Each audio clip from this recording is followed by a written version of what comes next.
Syederalun kebakaran hebat melanda 3 unit ruko semi permanen di kawasan Sungai Raya, Kabupaten Aceh Timur pada Jumat 16 Mei 2025 sekitar pukul 8 waktu Indonesia bagian Barat. Beruntung tidak ada korban jiwa dalam peristiwa tersebut. Informasi diterima serambinews.com dari anggota pemadam kebakaran Pos 2 Perlak. Kepala BPBD Aceh Timur Asyadi melalui Kasih Ops Damkar Faisal mengatakan, dari informasi yang didapatkan anggotanya bahwa api berasal dari arah belakang ruko. Namun saat ini pihaknya belum mengetahui bagaimana api tersebut bisa ada dan membakar ketiga ruko. Pemadaman api dibantu oleh 5 mobil armada damkar, 2 unit Pos 2 Perlak, 2 unit tambahan dari Pos 6 Birembayan, 1 unit dari Pos 8 Ranto Panjang. Adapun identitas pemilik ruko yakni sebagai berikut: Said Dahlan, pemilik ruko demi permanen yang menjual alat pecah belah, Said Husaini, pemilik ruko kedua yang juga menjual alat pecah belah, serta Teh Mamuddin, pemilik ruko yang menjual barang grosir.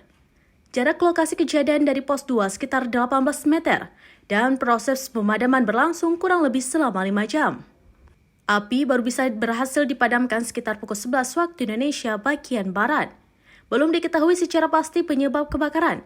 Hingga berita ini diturunkan, pihak berwenang masih melakukan penyelidikan lebih lanjut. Dari Aceh Timur, Maulida Al-Fatah, serambinews.com.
Download Tribun X sekarang, menghadirkan lokal menjadi Indonesia.